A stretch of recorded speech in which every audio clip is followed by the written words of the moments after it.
Hello, Rush Nation, and welcome to the 5 Yard Dynasty podcast. I am your host today. There's no Rich. He is taking a well-earned holiday with his family. So I am your host, Liam, or at the FSA Tweets. And today I have a very special guest, one of our Dynasty writers. And I'm sure there's going to be a lot of banter going back and forth with who we support. If you're watching the live stream, you can see the jerseys that we're wearing right now. So I'm not going to say any more than that. Lewis, how are you doing, mate? I'm really good, thank you, mate. I've not been writing much recently because I recently had an ankle operation, but I actually took my first steps today. So even outside of the NFL Dynasty world, things are pretty good for me. And yeah, that's all I really want to talk about for the last week. Given the jerseys we've got on at the moment, I feel best to reflect on personal achievements more so than anything that our teams did. Well, I won't bring it up if you won't, but all I'm going to say for those podcast listeners, obviously, you know I'm a Packers fan. Lewis is wearing a Rams jersey. We'll leave it at that. Yeah, the upsetting thing is obviously having I support a team that won even less games than Rich's team in November, and Rich is a Jets fan, and that's really saying something. You said it, not me. I'm not taking the mickey. Right, so let's move on. So support to the 5 Yard Dynasty podcast is brought to you by Manscaped. So Rich is the one that normally does these ad reads. So Manscaped is the best in the below the waist grooming for men. We have an exclusive offer of 20% off and free worldwide shipping with the code 5Yard. And they've released the Lawnmower 4.0, where it's got 3 different length blades. It's got an LED light, and Rich raves about it. I just echo him. I don't normally need to say anything because he goes on about it so much, but I will echo him here. It is great. It's a game changer. It's something that I never really thought of until we got this product, and then just completely changed everything I think about down there. So 20% off, free worldwide shipping with the code 5Yard. So, cocktail of the week. Normally, I have Rich hand it over to me, so I'm going to have to do it to myself. So this is a hurricane. You do lime juice, orange juice, pineapple juice, rum, passion fruit liqueur, and syrup, and passion fruit syrup. Lewis, are you a massive cocktail drinker? It sounds delicious. I'm normally just a very, very simple double whiskey with a couple of blocks of ice. So I think as far away as you can get from a cocktail, but also very, very happy to have one when it gets much further into the night. And I've had a few of something else in me, but that sounds delicious. Honestly, try it. It's really easy to make. It's mostly equal parts as well. So it's really not a hard drink to make. Yeah. So moving on to the high scorers. This week, it was, I wouldn't say it's a down week, but we definitely didn't see eye-popping numbers from a lot of the usual suspects. So at the quarterback position, we had Josh Allen, Aaron Rodgers, and Dak Prescott. 3 names that you kind of expect to be around the top 5, top 3. Yeah, and also kind of natural in terms of when you were looking at the games going in, there were games with quite high over-unders. The Bills less so, but I think Josh Allen has a bit of a pattern after lower games that he comes back with a vengeance. But then if you look at Dak's performance and Aaron Rodgers' performance, they were both sort of expected in games that we were expecting to be shootouts.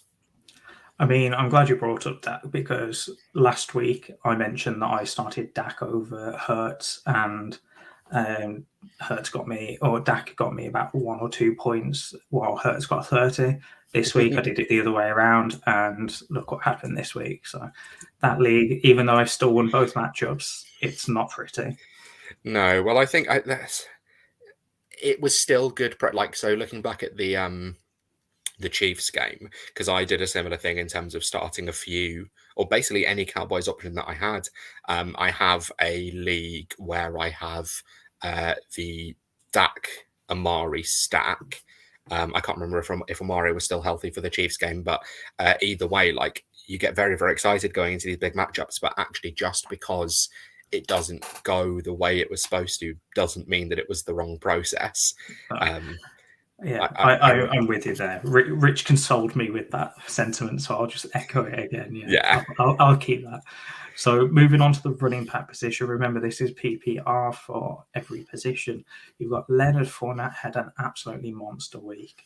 5 touchdowns, 4 touchdowns, 4 touchdowns. 4 touchdowns, but a couple of them in the air, which is really interesting that we weren't expecting this kind of a season from Fournette. And I think last season, we saw people really scrambling to try and think who would be the back to own in the Tampa Bay backfield.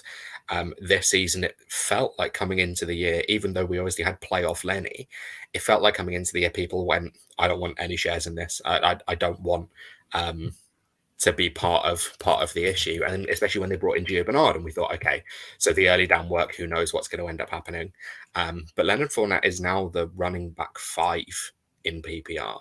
And he has had kind of a monster last few weeks, but he's really, really taken the sharehold of that work. And especially given Ronald Jones has scored touchdowns the last 2 weeks as well. Gio Bernard is barely seeing the field now, but Leonard Fournette has the stranglehold of the passing down work. He's shown, obviously, pass protection a big thing for Tom Brady, but that's going to be a really high scoring team, aside from occasionally when they play the Saints, which seems to be his kryptonite. But Leonard Fournette's a really exciting option at the moment. And talking Dynasty, even though he's the running back 5, I think you're in a similar situation with the Cordero Patterson type, that I think you can still get him pretty cheap. I think you can get him for a late 1 or perhaps even an early 2. So a real buy if you're heading into playoffs and maybe you've suffered from one of the running back injuries that we're going to come on into in a minute. Yeah, definitely. I think if your trade deadline hasn't passed, Leonard Fournette is definitely an option. Maybe buying after this week is not going to be as cheap as he was the week prior to the week, but definitely prior to the week, it was seeming that Fournette, the value wasn't really there with his production. Yeah. So, like otherwise in the running back position, we had Joe Mixon having another great game. He's really putting on an absolute show this season. And then Elijah Mitchell, what a week for him. Me and Rich have always said, if you know who the running back 1 in that backfield is going to be, you start them, but no one ever knows, and that's the issue. But Elijah Mitchell, absolutely great. Moving on to the wide receiver position, we've got Jalen Waddle, T. Higgins, and then Adam Thielen. Thielen having a 2-touchdown game. All he seems to do is catch touchdowns and then not a whole lot else. Yeah, and it's the classic kind of Mike Evans stat line that we're used to. But Adam Thielen coming into this year, a lot of people were fading him. I think that, the phrase touchdown regression is something which is really bandied about. And kind of understandably, because we know that that's what happens. We know that touchdowns aren't a sticky stat. Maybe for Adam Thielen, they are. I'm just trying to find. I mean, talking 10 about 10 on the year. That's the same as Mike Evans. I saw Mike Evans had 10 this year, and everyone seems to believe that Mike Evans is just a touchdown machine. So I don't see why that doesn't translate to Thielen. Mm-hmm. Thielen showed it the past 2 years. He is a red zone monster. And when you've got Justin Jefferson on the other side, and then we'll come on to this in a little bit, but Dalvin Cook in the backfield, you've got 3 elite options that you've got to prepare for. And you can't just leave a tight end running across the middle of the field or even 2. So yeah, and it's really something to be said as well for being the quarterback's favorite read or first read in the end zone. That is very clearly the case for Kirk Cousins, that the first thing he does is to look where Adam Thielen is. And if you're as proficient as he is in red zone targets, he's going to end up getting a lot of scores. They're a team with a pretty prolific offense and a not so fantastic defense, and that's kind of fantasy gold.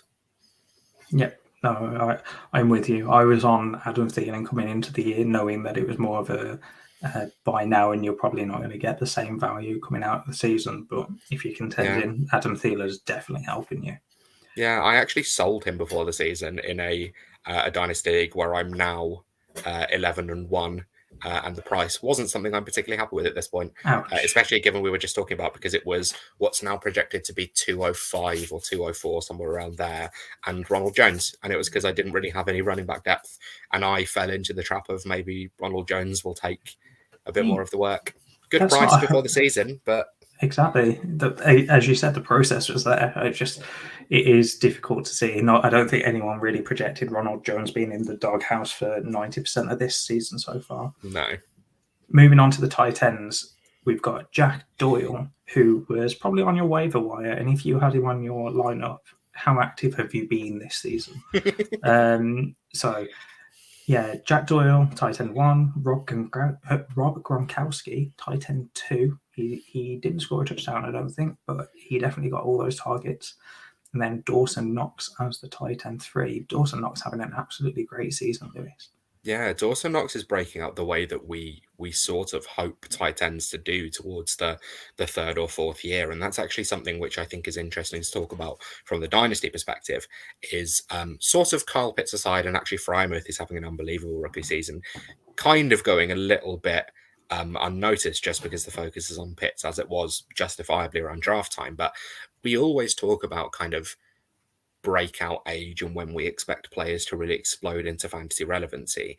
And we know with the tight end position that it normally takes a few extra years, especially to learn the position. It's very complicated, but also to bulk up in the way that you can actually be a proficient blocker in the NFL. So if you're a proper tight end and not a Kyle Pitts, Mike Gesicki type, where you actually play more wide receiver than anything else, you're more of a big slot.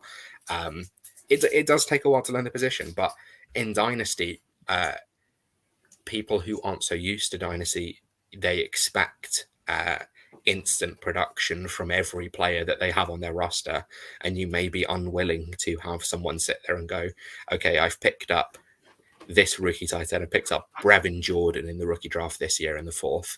Oh, he's not doing anything, I'll drop him. Well, actually, that was a bad process, because you should have drafted him knowing I'm going to have to sit this person on my roster for 3 years.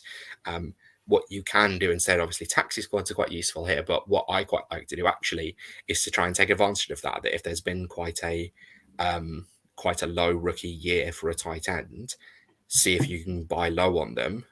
You probably would have been able to buy Dawson Knox this offseason for what, a third? At a push. Yeah. I think most people would have taken maybe 2/4 or just a throw-in player, someone like Van Jefferson. I'm probably sure a lot of people would have taken your deal on there. So I know Van Jefferson has been doing well this season, but I echo everything you've just said. Dawson Knox, for me, I mentioned him kind of like a tongue-in-cheek mention at the start of the season when we were talking about tight ends breaking out and who we like for the season, purely based on his profile and coming into his 3rd year. I think with Knox specifically, you've got a lot of talent there, and it's a great offense.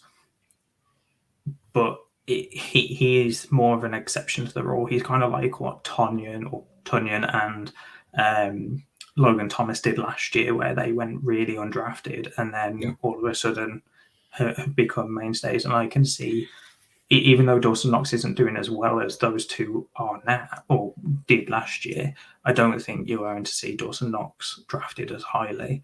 But yeah, this is the sort of thing I talk about when we come around to rookie season, is don't draft a tight end in the rookie draft unless it's something like a Kyle Pitts or someone. For example, I drafted Noah Fant in my first year in both of my dynasty leagues, and that's done well. But I'd rather have spent my 2nd round pick on something else looking back on it. Yeah. But yeah, just I don't draft tight ends in the 3rd or 4th. Go for a random running back like Rich always mentions, and then you'll get instant return. And most likely by their 3rd year, you're picking them off waivers anyway. Exactly. And it's sort of a known thing that every single year you will have a breakout tight end off the waiver wire. And it's everything that you don't like about the fantasy position, is that it can be entirely random. Sort of summarized by the fact that Jack Doyle was the tight end 1 this week.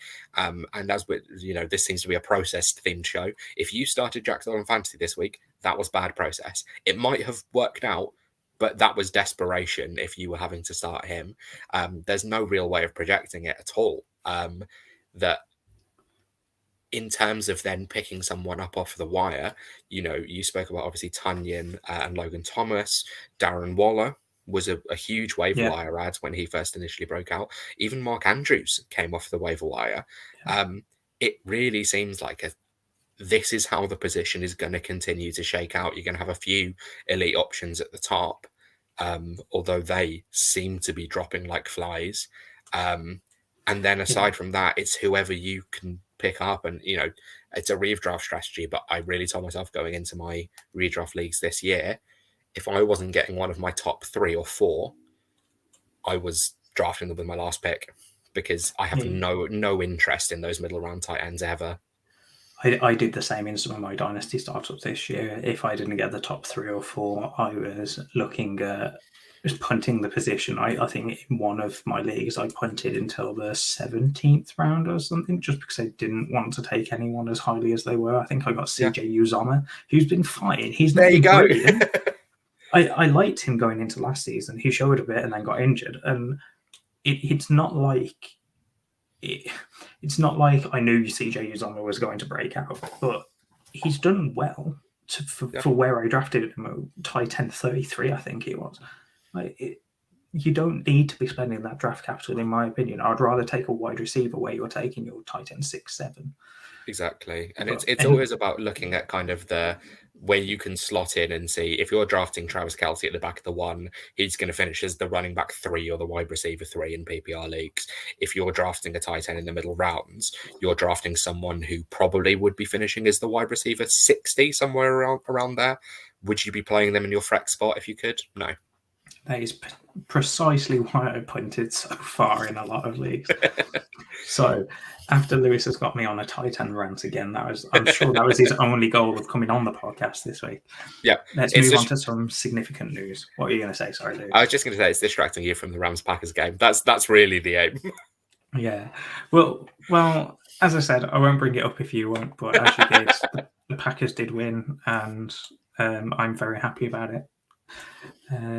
So, significant news. We have a plethora of running back news, which is never good. But as you should probably know by now from me and Rich always talking about it, running backs get injured a lot more than any other position. So I'm not saying it's going to be like this every week, because obviously it hasn't if you go through the season, but it's definitely not been good.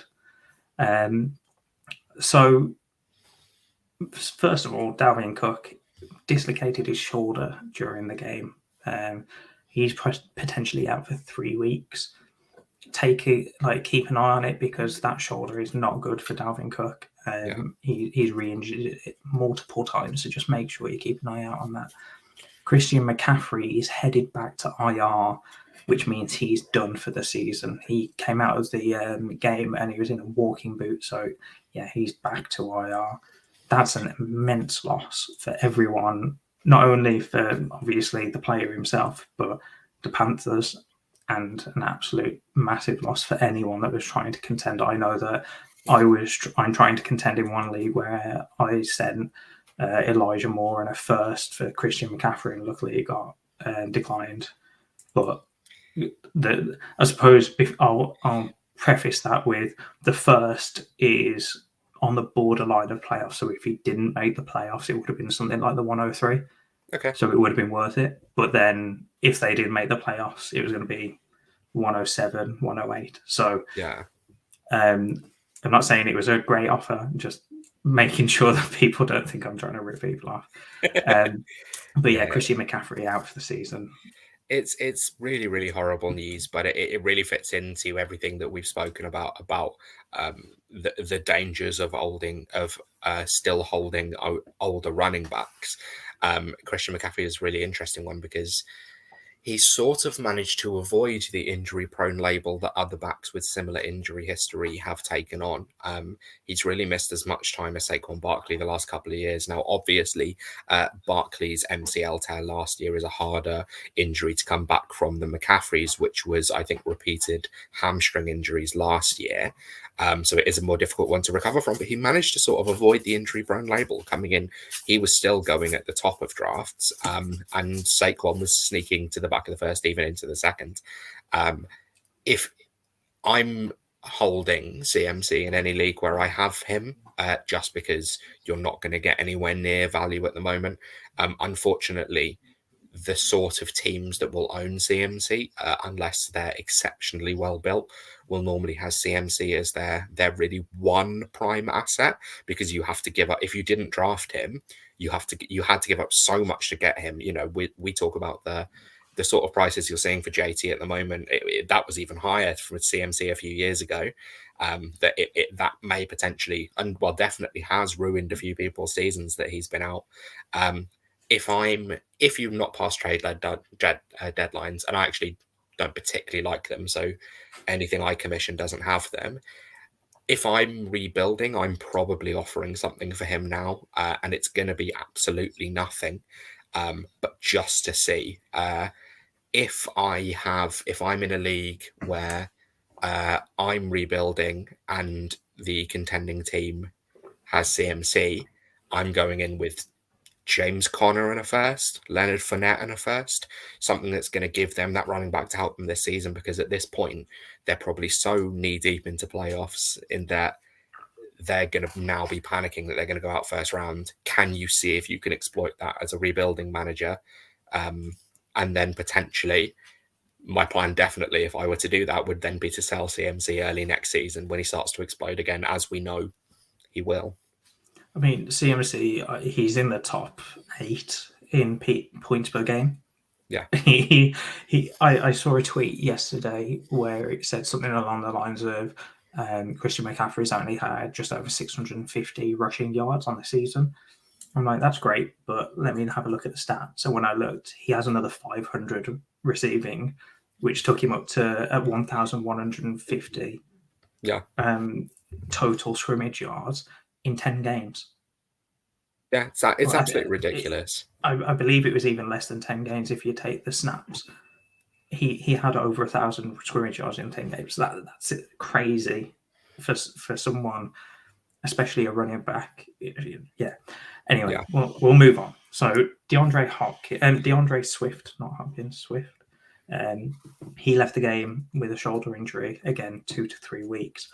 Darren Waller has a knee injury. He left the game and didn't return after half time, but he's likely back next week.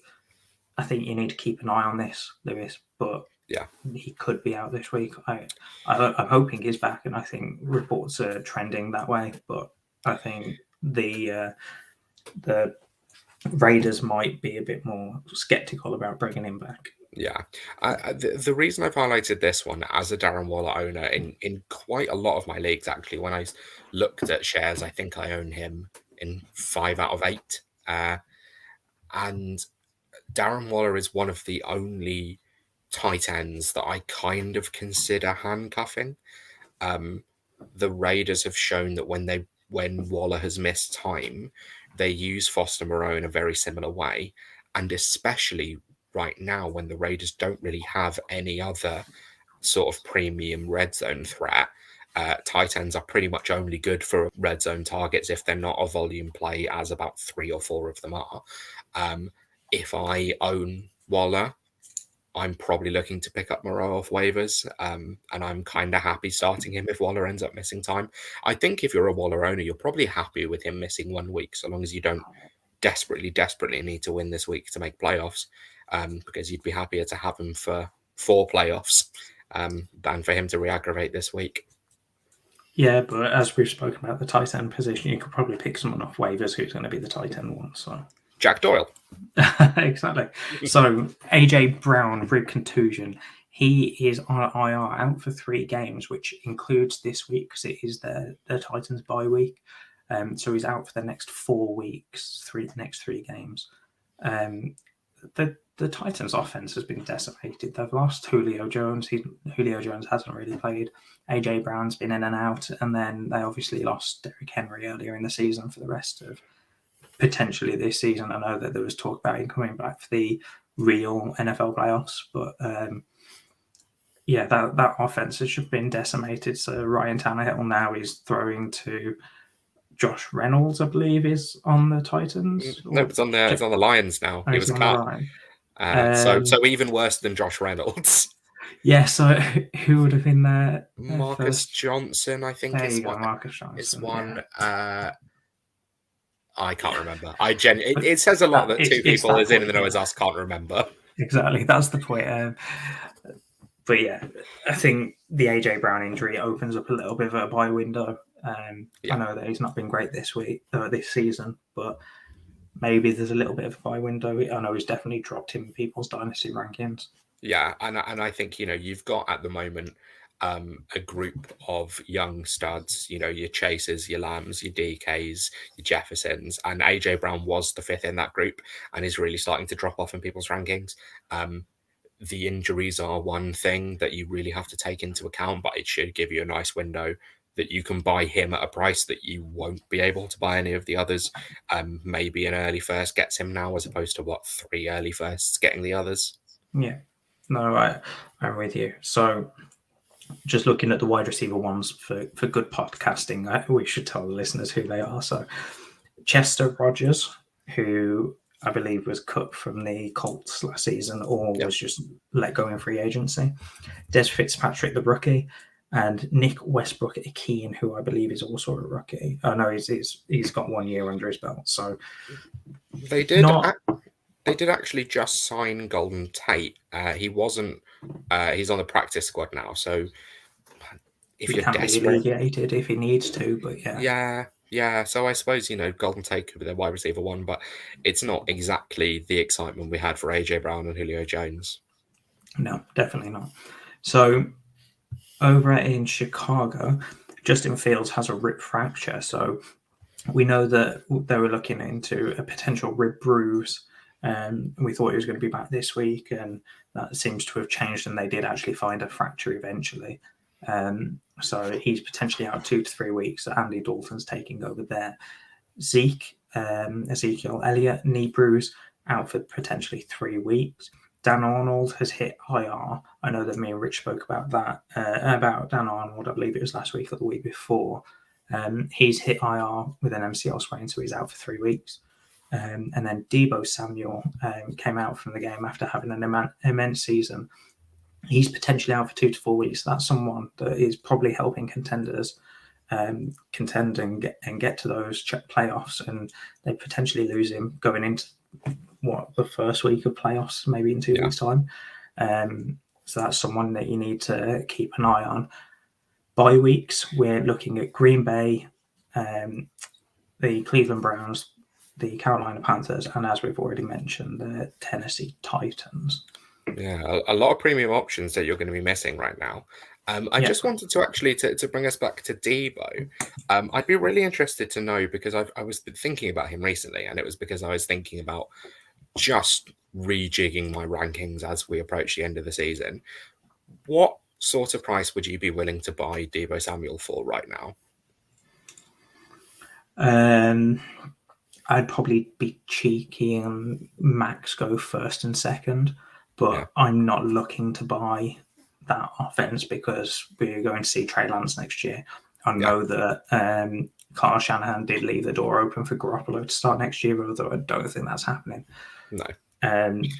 I just don't know how Trey Lance is going to run that offense. And yes, I agree that Shanahan will always get the ball into his playmakers' hands, and Deebo Samuel has been their most dynamic playmaker.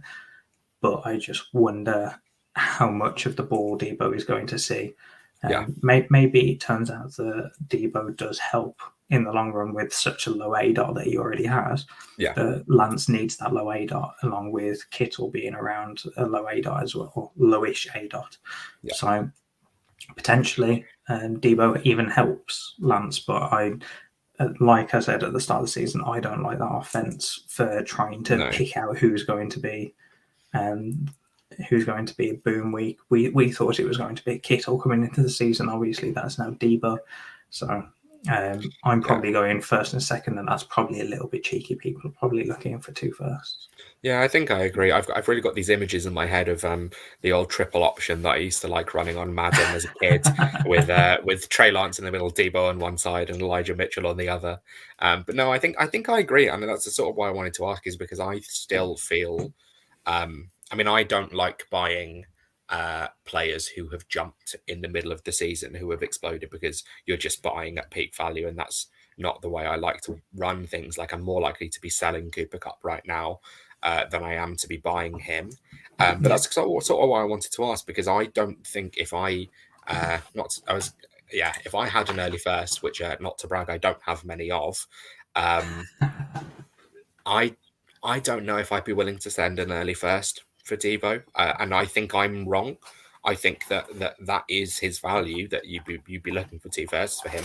But yeah, it still worries me that I think this might be the high for him, as opposed to this being the new normal.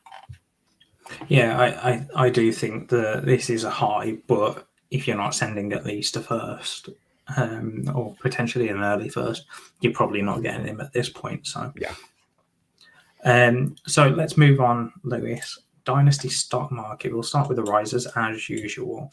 A guy that you wanted to speak about, who I thought was an absolutely great guy to start talking about, is Kendrick Bourne.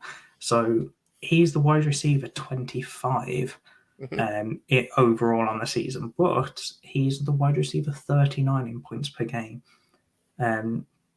So I just think that's a crazy stat line for any person to have. I mean, you tend to see them within 5 to 10 spots between their overall season and their points per game, but to see him drop 14 spots, I think that's a massive drop. But I do like him. I just don't see him being the number one target over in New England. Can you sell me a little bit more on Kendrick Bourne?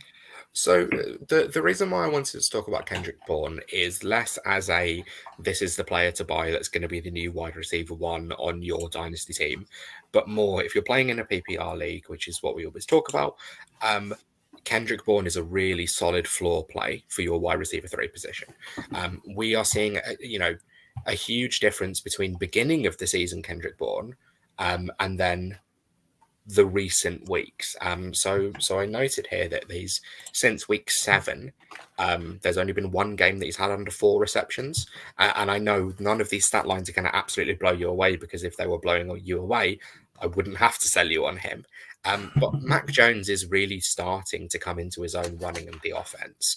We're seeing a really, really stable pocket presence from him. He's really good at just distributing the ball to his playmakers. And he's starting to show a connection with Bourne that I don't think we're seeing between him and any other of the wide receivers. The Patriots spent weird money on the wide receiver position in free agency. Nelson Aguilar is really not doing anything.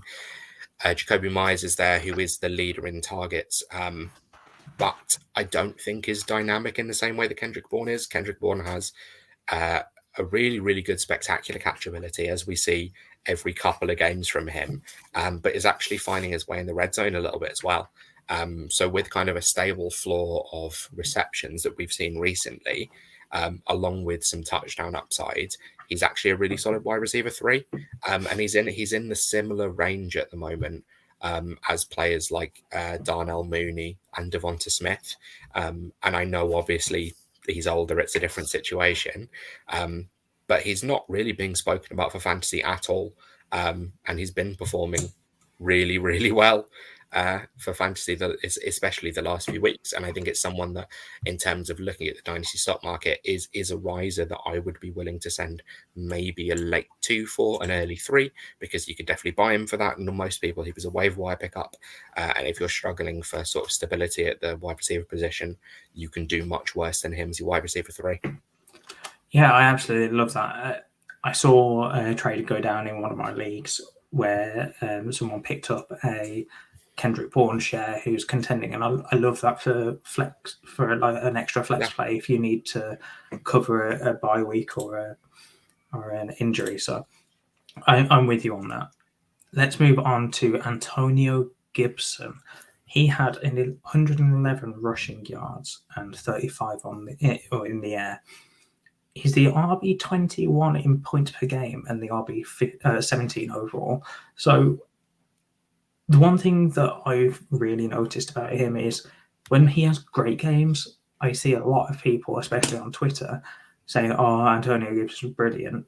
But when he has not great games, has like poor games, I don't see that slating of him like you tend to see. It's kind of like the opposite of Kendrick Bourne.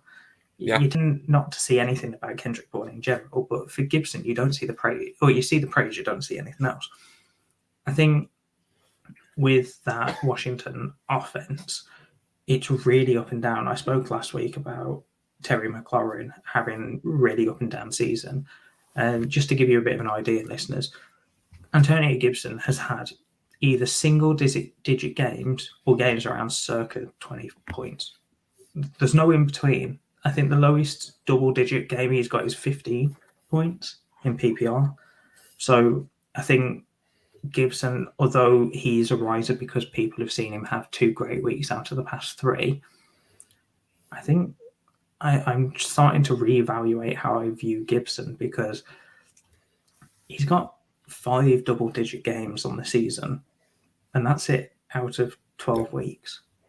Yeah, and it's not what you expect for the price that you had to pay for him in the offseason. And especially, we had that group of second-year backs this year who have really either boomed or busted, or I suppose got very injured.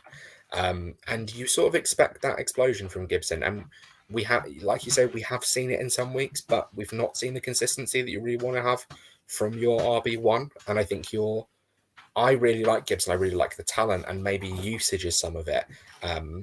But I don't think you're seeing the level of consistency that I would want to see from my running back one. No, I think this is where I'm kind of at right now with Gibson. He is a solid RB2, probably where we're looking, or for me anyway, probably where we're looking at Clyde Edwards-Helaire before the season. Yeah, I think that's probably where I value him right now.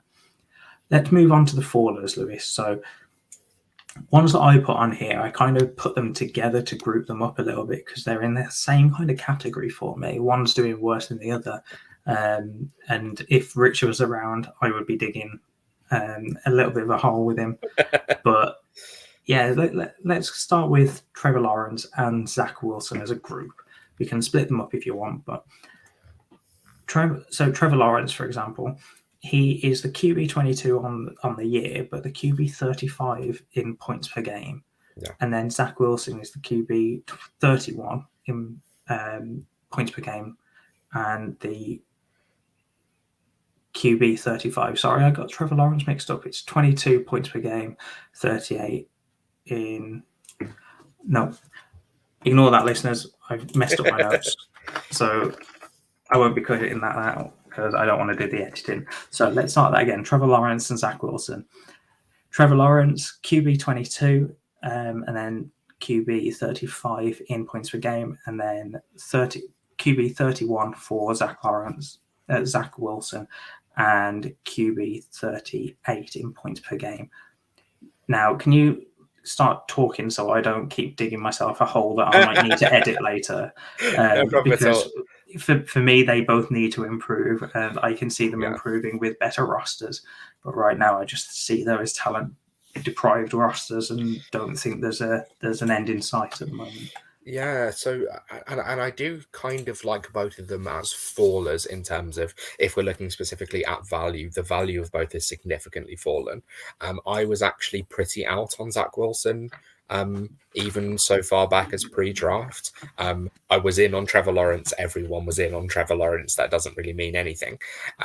But I think the difference between both of them for me in terms of, I think Trevor Lawrence's value is dropping because he's not come in and been the same, the absolute golden boy of the NFL that we were expecting to see right away. But I think a lot of that has to do with situation. When you sit back and watch film, you see wide receivers gaining no separation. You see terribly schemed up plays.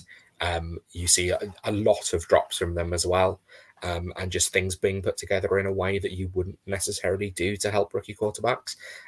So I think Trevor Lawrence, I can see the path to him becoming Trevor Lawrence again. I think it happens when Urban Meyer takes a college job this offseason with, I think, North Dakota State Notre Dame has just opened up. So maybe Urban Meyer leaves to go and take that, and then they can bring in an actual NFL coach. Zack Wilson, I'm much lower on. Zack Wilson, I think what I'm seeing from him, especially, obviously, we've seen him live at the London games as well. This is a very reductive way of putting it, but it seems to me like it's more his fault. I'm seeing him escaping pretty safe pockets pretty early on. I actually quite like the Jets' offensive line, especially the left side with Vera Tucker and Becton. And I like a few of the Jets' weapons. I really like Elijah Moore. I'm quite a big Corey Davis fan as well. So I think there's better weapons there than we're seeing in Jacksonville. But what I'm seeing from Zack Wilson is a kid who has been the most talented player on the field anytime he's played, and kind of still thinks he is. So you're seeing him trying to make plays that when they come off, amazing. He looks like Patrick Mahomes in the way that people wanted him to. When they don't come off, he gets picked 7 times by the Patriots, I think it was. I'm normally, when a rookie underproduces, I'm quite happy to buy at that low cost. I just bought Terrace Marshall for quite cheap with Zack Wilson, because what I'm seeing on the field I'm not liking, and I'm not 100% sure I have faith in the organization to develop him. I'm sort of staying away as much as possible. We'll put the record right for the listeners. It was 4 interceptions against the Patriots. I know you probably were exaggerating a little bit. But I don't want to say that he's worse than what was his name? Nathan Peterman, is it? Nathan Peterman, the Bills, when he threw so many. Yeah, that was an awful game, but we'll move on from that. So Zack Wilson, I think with a first-year head coach and such a talent-deprived roster in general, I think that a lot has been put on his shoulders. And like you said, he's kind of going back to the safe place, in quotation marks, I suppose, that during his career so far, he has been one of the most talented, if not the most talented player on the field on his team. So he's always been the one to bail out teams, whereas in the NFL, he's hopefully very quickly learning that it doesn't work unless you're someone like an Aaron Rodgers, who took a year. Like, let's not forget, Aaron Rodgers didn't start for the first 3 years, and he still took quite a bit of time to get used to getting into the game and doing what he does now. Same with Russ Wilson. Wilson didn't start and just immediately become this scrambling quarterback that does everything that you expect him to do. With Lawrence, I'm more in on buying Lawrence, but as you said, the price is higher. I think with Lawrence, you've seen the offense, and you're kind of wondering who the wide receiver one is there, because Marvin Jones, really, he's their leading wide receiver, and I know a lot of people would tout him as the wide receiver 3. Like DJ Chark has been injured, and then Laviska Shenault, who a lot of people were pretty high on, hasn't done anything at all. Yes, you lost Etienne, who would have been able to essentially play a Kyle Pitts role where he moved into the slot a lot more, but they lost him as well. They had to trade for Dan Arnold, and he's been the talk of Jacksonville for the past 2 weeks, and then he's been injured. So I think Lawrence, you probably see a new head coach next year. As you said, maybe Urban Meyer does move back to the college scene with the whole Lincoln Riley move and jobs potentially opening up left, right, and centre there now. But Lawrence, I think it's a great time to buy him. But I do wonder what people would be willing to sell him for, because of the high draft capital people put into him. I don't think a lot of them will want to give up. No, and whereas Wilson, I think that people are a lot more ready to give up on him. One, because he's been worse, but two, because you probably didn't have to put as much into him. He was probably the quarterback 4, if not the quarterback 5 in a lot of rookie startups or rookie drafts. Yeah, exactly. And I think I'd be really interested to see. I really hope that DJ Chark ends up, because he's a free agent this year, ends up taking a team-friendly deal for a year and then resetting based off the injury year, because they seem to have a quite nice connection in the first game and a half that Chark managed to get through. I think that a lot of the problem for Lawrence is genuinely he played with better talent in college than he's playing with now. Throwing to T. Higgins as well. Like T. Higgins would be the clear wide receiver 1 on Jacksonville. And I think if they can spend some draft capital and some money in free agency, it's a pretty good wide receiver class. Let's not forget my boy Amari Rogers was on that offense. Come on. Yeah, Amari Rogers, who is a absolute fumble machine at the moment, yes, for the Packers. I don't think it's him. I think it's whoever is catching the ball on special teams is just prone to fumbling. The whole special teams is cursed right now for the Packers. Yes. I will say DJ Chark is a free agent next year, so maybe we don't see that connection. But I do expect the Jags to come into free agency and spend a lot of money, and if not capital as well. So let's move on to someone that you put onto the list, Lewis. Tj Hawkinson. It just seems like you want to start me off and try tight end rants all the way through this episode. So he's the tight end 3 or the tight end 6 in points per game. I don't know where you want to start with Tj Hawkinson, because he's doing okay, but if you look at his actual scores, I don't think he's returning the investment that you probably put in. And that's the key thing for me, is the return on investment. Tj Hawkinson for me was coming into the season, obviously having the pretty set in stone top 3. Kyle Pitts, I'm going to put separately in a tier of his own. Hawk was who I was looking at, especially because as a Rams fan, I've seen Jared Goff succeed. I've seen him do well. I've seen him perform as a pretty, average Andy Dalton style quarterback that you can win with. Obviously, he's not playing up to that, but Hawk was the clear and only receiving threat in the team, aside from obviously Swift out the backfield. So we thought, Hawk can have a 50% target share, or that's exaggerating, but genuinely no reason why he couldn't be up in the high 30s. And we thought that he would be able to explode a little bit more into, a PPR weapon. You like tight ends who were the number 1 or number 2 target on their offense. That was clearly going to be the case with Hawk. And when you now look at that return on investment, he hasn't been bad, but he's been really propped up by touchdowns in the bigger games. So obviously started off really well, but there were touchdowns in both games. Followed that up with weeks 3 to 5 with lower than 10 points in each game. And he's been sort of bouncing around the 10-point mark, which you can't really complain about at the tight end position in PPR. But the issue for me is the price that you put in compared to the output that you're getting currently, and then the future output as well. The dead cap for Jared Goff is somewhere around 25 million, I believe. He's going to be on the roster next year. And in terms of then, obviously, they do have the draft capital maybe to trade for a quarterback. I can't see that they will, because the roster isn't anywhere near close enough. I think they're probably going to be taking a quarterback with the Rams pick and then setting him for a year.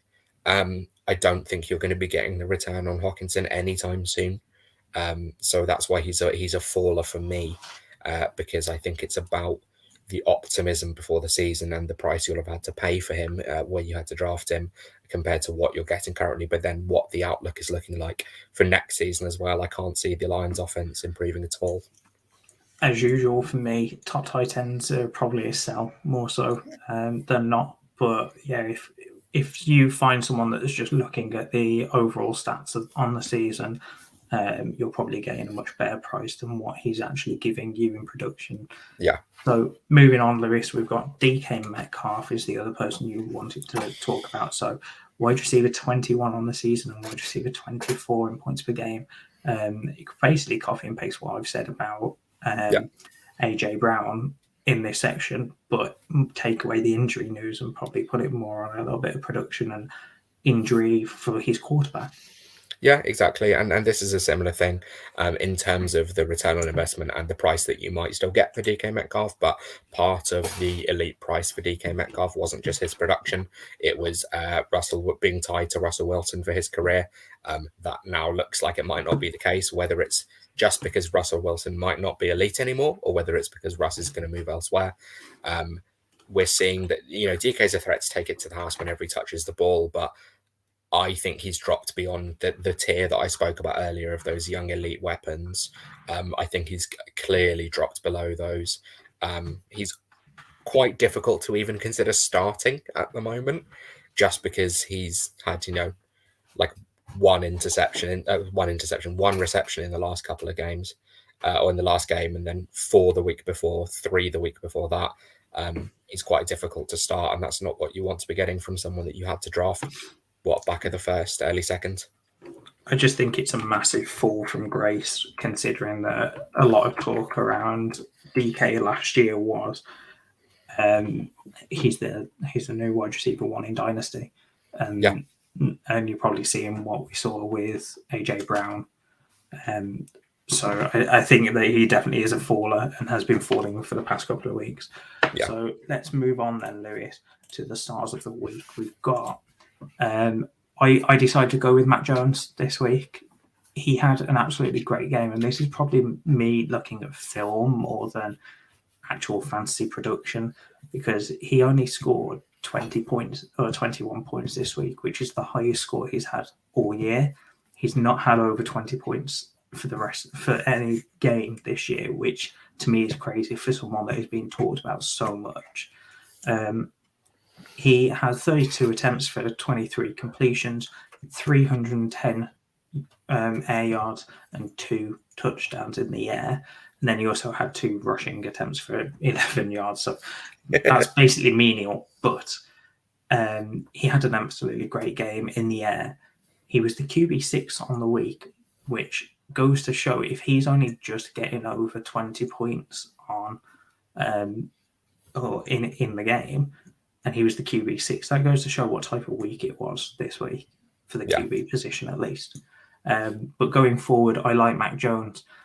I just think that the hype is getting a little bit too far from what I would see as a limited ceiling player. I inquired in a rebuild a couple of weeks ago and was quoted Amari Cooper and a late first. Wow. So, no. I know that giving up or getting a quarterback without giving up one is always a tough deal in Superflex, but I think you could probably get a better deal for your late first alone. You could probably go out and get someone like a Baker Mayfield right now. Yeah. Who is probably going to be there for another year at least. I know he's not a sexy pick, but he'll at least tide you by. Yeah. But let's move on, Lewis. Your wide receiver or your player of the week. Yeah, so I've gone for Michael Gallup, who I thought was really interesting listening to the show last week. Was someone you'd spoken about a lot. And I just really like when a player comes in with a lot of expectations. He's a huge waiver pickup. He's, Lamb's out, Cooper's out. It's a game with a higher over under. Everyone's starting Gallup, thinking this is the audition for him going forwards. And he showed what he could do. He had 8 targets, 5 receptions, 106 yards. There was a very big miss from Dak in the end zone, which definitely should have been a touchdown. But he led the Cowboys in receiving yards. Should have had a touchdown as well. And even though he's about to return to 3rd on the depth chart, it was a great audition for what he's going to be doing next year in free agency. Really interested to talk about and to see as we head towards the offseason where the landing spot might be. Maybe actually having just spoken about the Lions, having just spoken about the Jags, those could be some interesting spots for him. Because they're very wide receiver needy, but there's a lot of wide receiver needy teams in the league. But I just think in terms of a star of the week for me, it's great when someone is hyped up as a waiver option and they perform to exactly what you need from them. Yeah, I think, although I don't expect Gallup to go away and be a wide receiver 1 next year for any team, I think having Gallup as a wide receiver 2 is absolutely brilliant, and then the Cowboys having him as a wide receiver 3 is insane. So I really do like him as not a buy low right now because of the type of game he's had. Maybe look in a couple of weeks' time if your trade deadline doesn't pass, or you don't have a trade deadline, which is what I want in all of my leagues. I had a passionate rant late last night in one of my leagues because the commish basically said it's non-negotiable. We're having a trade deadline. I was like, okay, but why? I wasn't expecting to change the decision. I was just trying to figure out why people want a trade deadline so much. And it's the only reason I could find was because the NFL has one. And I may have got a bit pedantic and I said, why not have 32 teams and 54 plus rosters and 53-man rosters and stuff. But that's a whole other argument that we're not going to have time for this week. Michael Gallup specifically, I'd love him as a buy in the next couple of weeks if you can get him, maybe after this week, because he's boom bust when the Cowboys have all of their options. So deep dive of the week, Lewis. We wanted to talk about Elijah Mitchell. He had an absolutely great game. We have touched on him, so we won't spend too much time on him. But he had 27 rushing attempts for 133 yards and a touchdown. And not only that, he also got passing game work. He got 5 receptions for 35 yards. Are we seeing a new running back one in San Fran? Well, I think it's quite an interesting one. If Trey Sermon was performing the way that Eli Mitchell has been performing, we'd be talking about him as a top 12 dynasty running back. The draft capital still scares me because we've seen recently, Philip Lindsay, James Robinson, that even when you have a low capital back that performs, teams are still kind of guided by draft capital, as opposed to we would think you go, okay, you've managed to get a running back really cheap. Brilliant. That's what everyone wants, but they don't seem to be acting that way. But Kyle Shanahan has really shown an indication to ride the hot hand, and it seems like Eli Mitchell has established himself as the running back one there. I think we can really thank the O-line and particularly Trent Williams for that. I always love to give a shout out to the big guys. My brother's an O-line coach and I'm a big guy myself, so I always appreciate them. Trent Williams is playing at what should be an offensive player of the year pace, but he doesn't play a position where they're ever given credit, so he's never going to win it. But in the run game, he's been an absolute monster. And Eli Mitchell has shown a lot of patience in his running, but also really hits the hole hard. And I think he does everything they need in that run game. And especially when you've got, other weapons around him. When I was talking about that triple option idea, when you've got Trey Lance as well, that's only going to open up more holes for Eli Mitchell going forwards. I don't think he's a top 12 option. I don't think he's particularly close to that, but actually as a running back too, I think you may find yourself a gold mine in the rookie draft. Yeah, I still stand by selling him high right now because of that offense and that backfield. I don't trust it one bit. 1 week you can have a week like this, and next team might not even get 5 carries, 10 carries. Yeah. So I will say with Elijah Mitchell, when you compare them to James Robinson or Philip Lindsay to a lesser extent, I would argue that those two are more of a volume-based running back, which is what Rich always doesn't like. Elijah Mitchell have just under 5 yards a carry in this game. He doesn't seem to be that volume-based running back. Yes, volume-based running backs, if you give them 27 carries, probably can rip off a good run. But I think with his profile as well, you see a lot more to Elijah Mitchell's game. I quite like Mitchell for not a volume-based running back, but I see your point with the draft capital.